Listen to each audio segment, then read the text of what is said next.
앞으로 2년 동안 뉴욕 한인회를 새롭게 이끌어갈 수장으로 김광석 전 뉴욕 한인 봉사센터 KCS 회장이 선출됐습니다.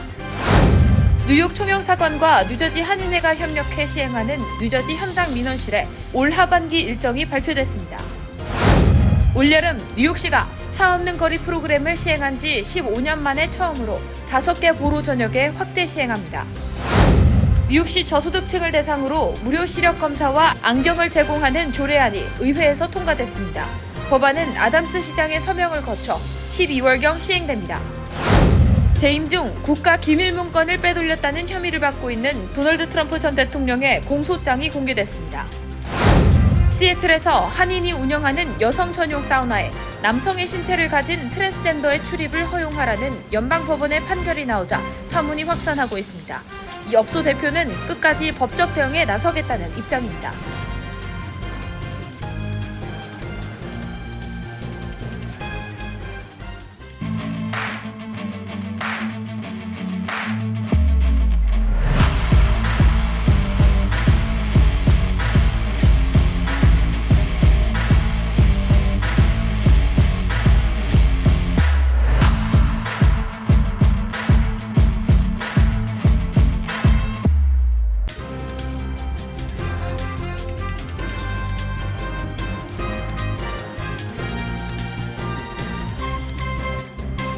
여러분 안녕하십니까? KBTV 뉴스9 이창원입니다. 앞으로 2년 동안 뉴욕 한인회를 새롭게 이끌어갈 수장으로 김광석 전 뉴욕 한인 봉사센터 KCS 회장이 선출됐습니다. 김광석 후보는 총 투표수 6,116표 가운데 63%의 득표율을 기록하며 당선됐는데요. 임기는 이르면 내달 1일부터 시작될 전망입니다. 현장에 강점인 기자가 다녀왔습니다. 지난 11일 뉴욕 한인회가 뉴욕과 뉴저지 일원 11개 투표에서 실시한 38대 뉴욕 한인회장 선거 개표 결과 1번 김광석 후보는 총 투표 6,116표 가운데 63.01%에 달하는 3,854표, 기호 2번 강진영 후보는 36.31%에 달하는 2,221표, 그리고 무효표 41표로 집계돼 김광석 후보가 강진영 후보를 누르고 당선됐습니다. 이번 선거에서 김광석 당선인은 11개 투표소 가운데 제3투표소부터 6투표소, 그리고 제8투표소부터 11번 투표소까지 무려 8개 투표소를 석권했습니다.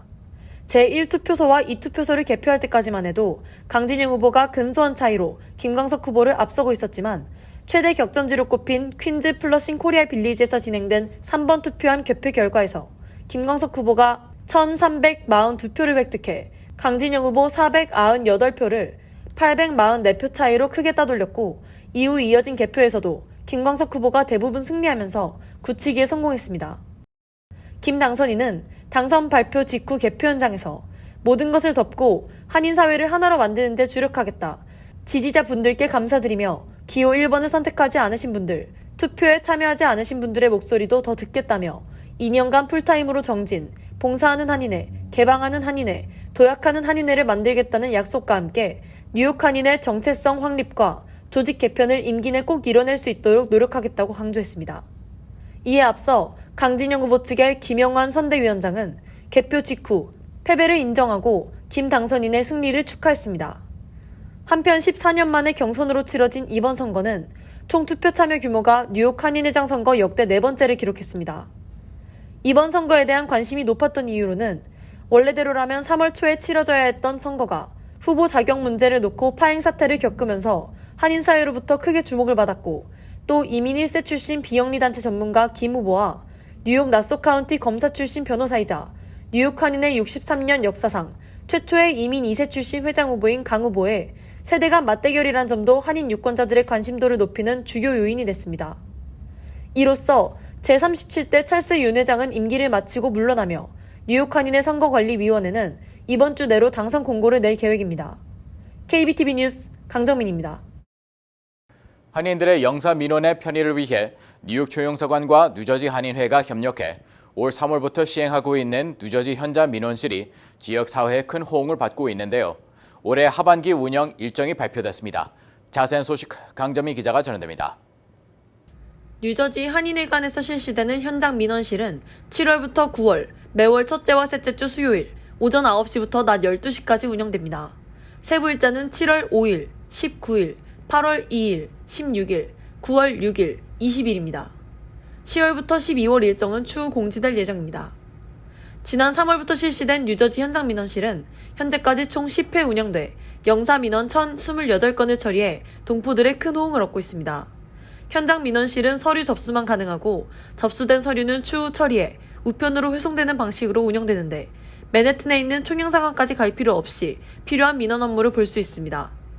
가능한 민원 업무는 여권 발급 신청, 영사 확인, 공증, 출생, 혼인, 사망신고 등 가족관계 등록, 가족관계 등록사항별 증명서 발급, 국외여행 허가 등 병역 업무, 국적상실 이탈 신고 등 국적 관련 업무, 재외국민 등록 및 발급, 사증 발급 신청, 기타 업무로 공동인증서 발급 신청, 운전면허 갱신, 범죄 경력, 출입국 사실 등입니다.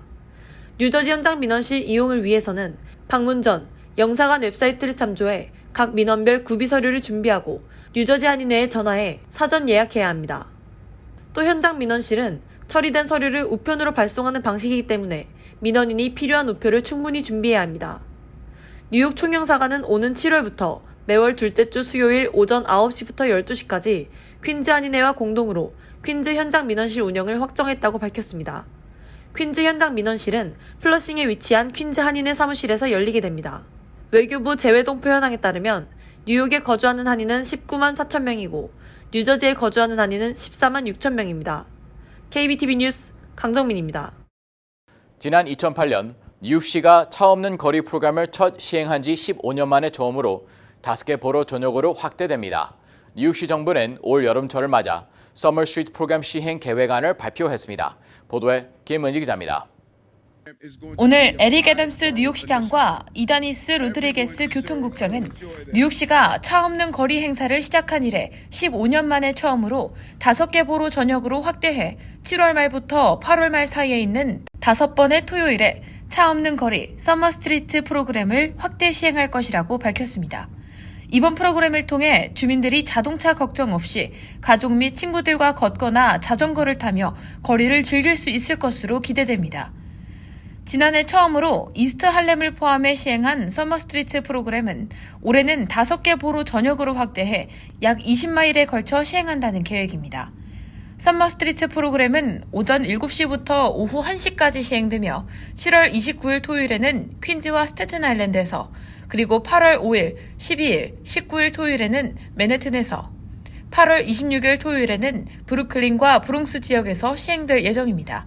더 자세한 지역 관련 정보는 뉴욕시 웹사이트 또는 NYC 서머 스트리트 검색을 통해 확인할 수 있습니다. KBTV 뉴스 김은지입니다.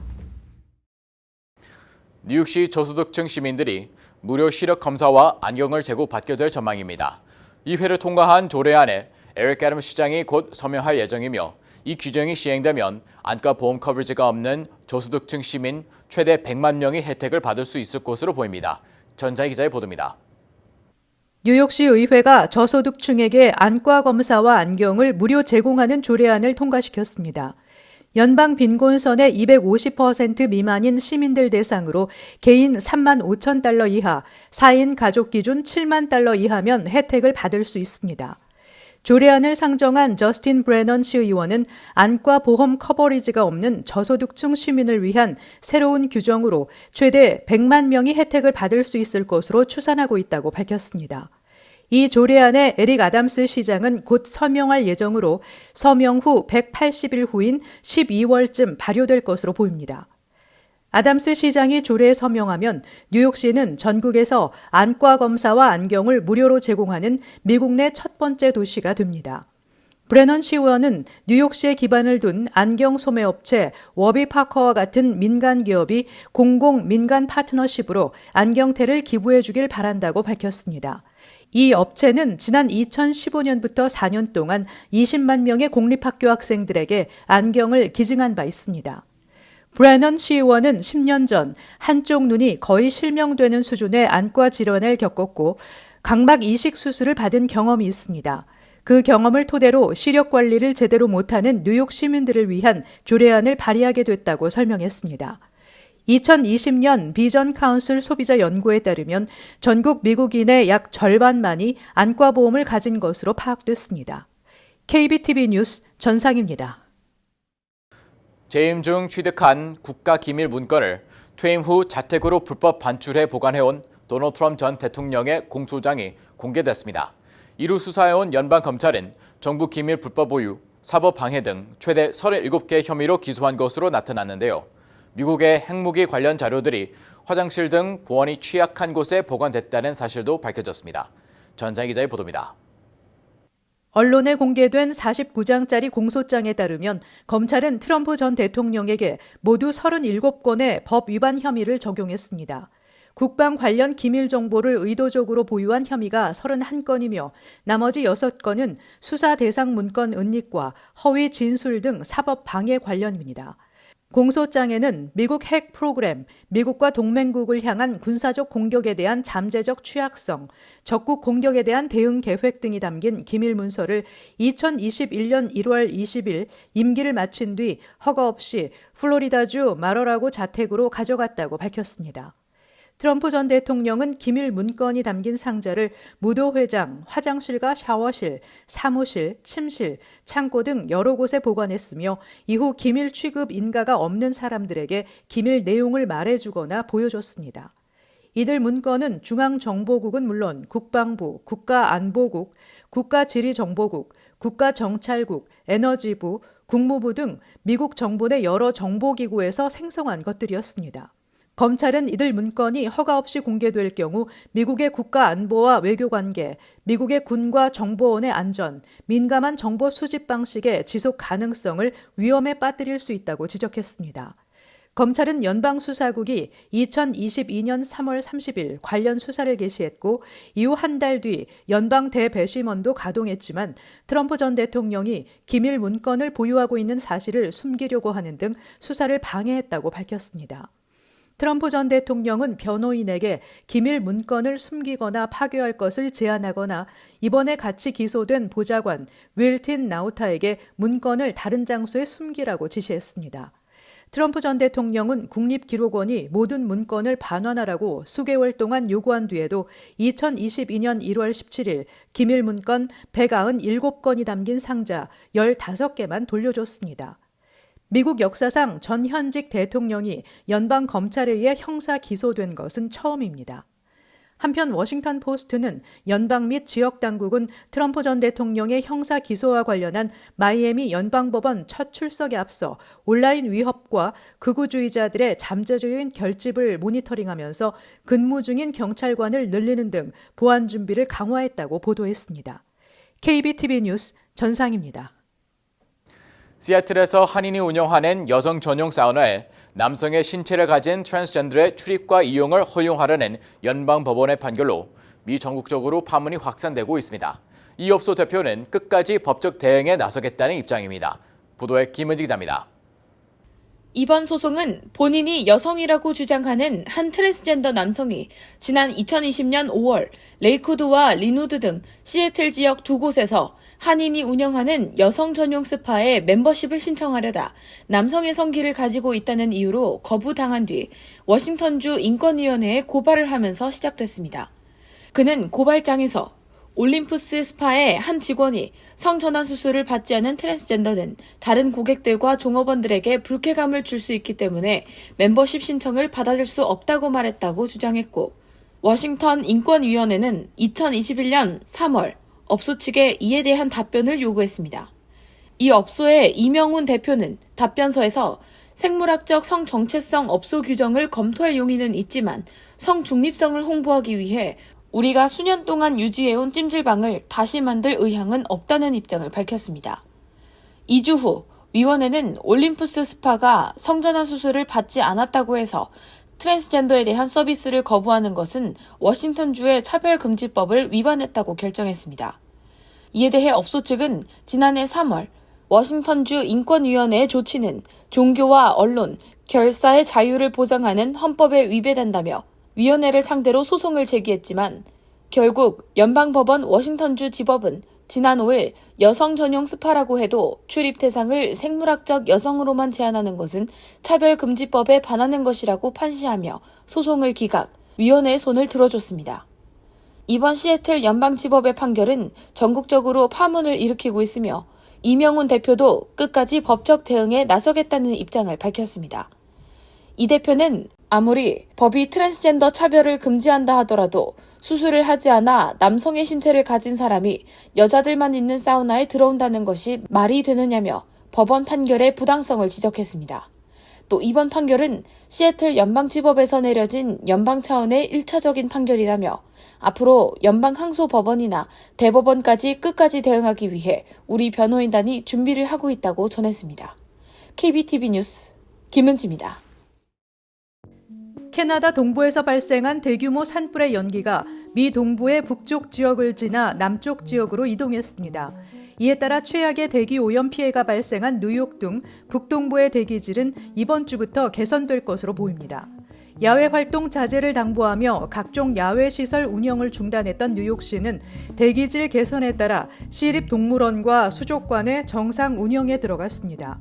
환경보호청의 대기질 정보 사이트 에어나우에 따르면 산불 연기가 동부의 남쪽으로 이동함에 따라 조지아와 노스캐롤라이나, 사우스캐롤라이나주의 대기질이 악화됐다고 밝혔습니다.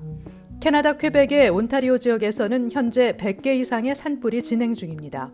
이에 따라 미 동부를 중심으로 확산하고 있는 대기 악화 사태는 한동안 계속될 것으로 보입니다. 뉴욕시는 다음 달 12일부터 음식 배달 노동자의 최저임금을 $17 96센트로 정한다고 밝혔습니다. 최저임금은 오는 2025년 4월부터는 $19 96센트로 올라가게 됩니다. 현재 뉴욕의 음식 배달 노동자들이 받는 평균 급여가 시간당 9센트라는 점에서 거의 3배 가까이 높아지는 셈입니다. 음식 배달원의 최저임금은 앞으로 매년 물가 상승률을 반영해 조정될 예정이라고 뉴욕시는 설명했습니다. 한편 해당 업체들은 지나치게 높은 최저임금으로 오히려 노동자들이 피해를 볼 수 있다고 경고했습니다. 과도한 임금으로 업체들이 배달원 고용을 감축하고 가격을 인상하는 것은 물론 소비자들도 배달원에게 봉사료를 덜 지급할 가능성이 크다는 주장입니다.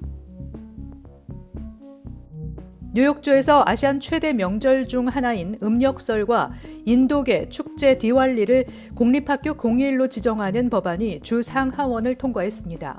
법안을 공동 발의한 한국계 그레이슬리 주 하원 의원은 성명을 통해 아시아계 미국인을 인정하고 다양성과 포용성을 증진하려는 뉴욕주의 노력이 음력설 공립학교 휴일 지정 법안 통과로 드러났다고 의미를 부여하면서 법안이 발효되면 뉴욕주는 음력설을 전체 학교 휴무로 지정한 전미 최초의 주가 된다고 덧붙였습니다.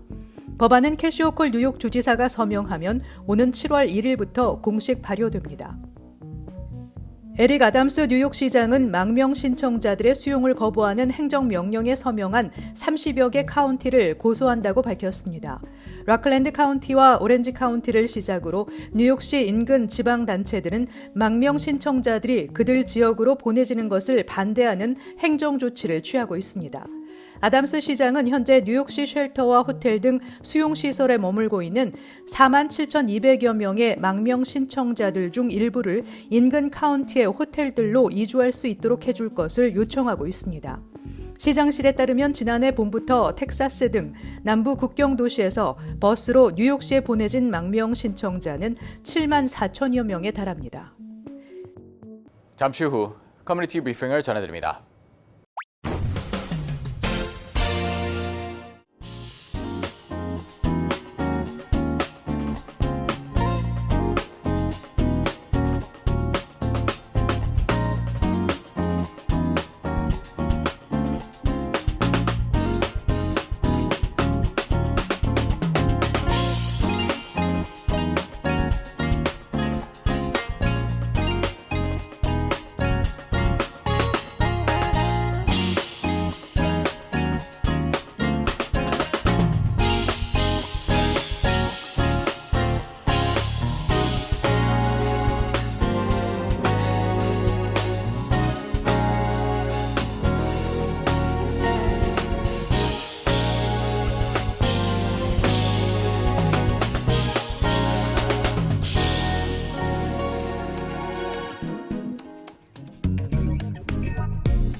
이어서 환율과 증시 전해드립니다.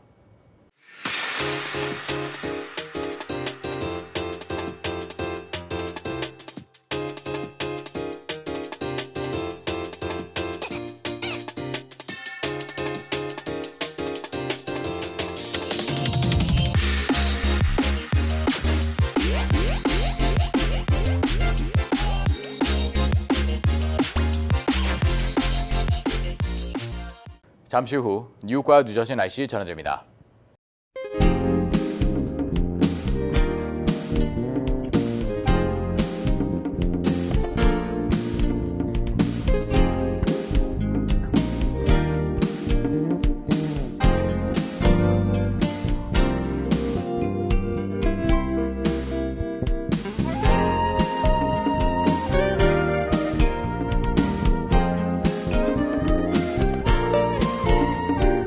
KBTV 뉴스 9 마칩니다. 오늘도 시청해 주셔서 감사합니다. 편안한 밤 보내시 바랍니다.